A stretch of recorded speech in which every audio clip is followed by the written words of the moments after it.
so you're aware, obviously, I'll just make some remarks in relation to our confidence supply agreement with ACT, and then David will be making some comments and we'll take any questions you want. Then when you're finished with those, David's going to lead and I'll just take any other questions here for today. But let me start by saying I'm pleased to announce for the third parliamentary term in a row that the National-led government will again be supported on confidence and supply by the ACT Party. I want to acknowledge ACT's parliamentary leader, David Seymour, and welcome him to Parliament. David and I have enjoyed a very good working relationship with your predecessors over the past 6 years, and I look forward to working with you in the years ahead. Our two parties have worked closely together over the past 2 terms to help ensure a strong and stable government, and I look forward to that continuing for the next 3 years. This agreement builds on the progress we've made over the past 2 terms. It highlights a number of policy areas in which National and ACT will continue to work together on, and as is the norm with these agreements, sets out the process through which the two parties will work together in good faith. With respect to these processes, there's very little, if any, change from the last 2 agreements. They've worked well. The agreement sets out ACT's commitment to vote for the national-led government on all matters of confidence and supply. All other legislative matters are to be negotiated on a case-by-case basis in much the same way that they have been over recent years. There may well be issues over the next 3 years where the two parties have a different view. That's something that you would naturally expect. Given National and ACT are 2 separate political parties, I'm sure that won't come as any surprise to anybody. But I'm confident that we'll be able to work constructively together on policy issues, and where there is a difference of viewpoint, we can agree to disagree without impacting on the overall strength of what is a very strong relationship. I'm pleased to announce David Seymour will be joining the Executive as a Parliamentary Under-Secretary to the Minister of Education and the Minister of Regulatory Reform. As you will note from the agreement, David has also agreed to serve on the Finance and Expenditure Select Committee.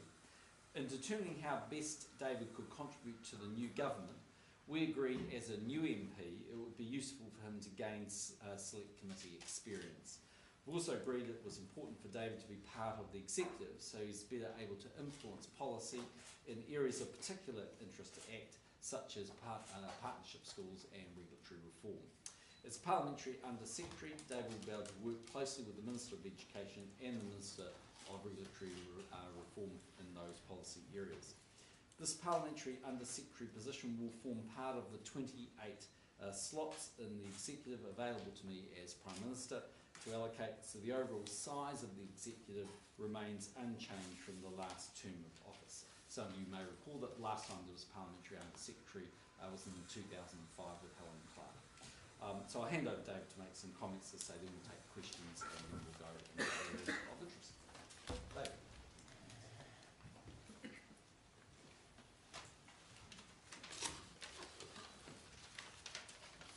Well, thank you, Prime Minister. This is the 3rd agreement between our 2 parties, extending a relationship that has helped to enable centre-right government for 6 years and counting.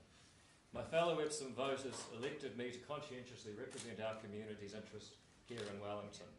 Needless to say, the clearest direction I've received again and again is that we need to continue stable centre-right government. And while the National Party has achieved a result unprecedented under MMP, that is single-party government. My vote will be available to ensure that government stability this parliamentary term. As the Parliamentary Under-Secretary to the Ministers of Education and Regulatory Reform, I will help address concerns that I hear from my constituents. The past 3 decades have seen the regulatory role of government expand inexorably. Many of the complaints I hear regarding business and the use of property can be traced to poor regulatory practice that is a challenge right across the Western world.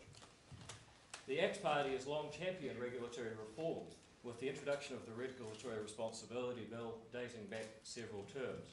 My hope is that I can be of assistance in improving the quality of regulation in New Zealand, particularly with respect to the Resource Management Act also mentioned in our Confidence and Supply Agreement. An even more urgent concern that I hear on the doorstep at Epsom is inequality and poverty, and the root of this inequality is actually an inequality and poverty of skills. I hope to insist... I hope to assist the Minister of Education to enhance the partnership school policy.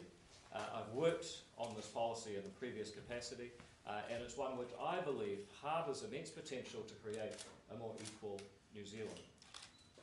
While we are very, very pleased with this agreement, ACT, like all parties, has ambitions to do more. For two examples, burglary is an issue that I've heard about repeatedly in my electorate, and while maintaining the current government will ensure that we do not face new or higher taxes, it's certainly true that ACT would like to reduce taxes further. Indeed, ACT would like to push harder for market reforms across a broad spectrum of public policy, but these are debates for another day. Our party must seek a greater mandate for our additional ambitions with diligence and discipline over the coming 3 years. For now, I finish by reiterating my pledge to be a conscientious representative of my fellow Epsom voters and to work constructively with the Prime Minister and the National Party to deliver 3 more years of stable centre-right government. Thank you very much, Prime Minister.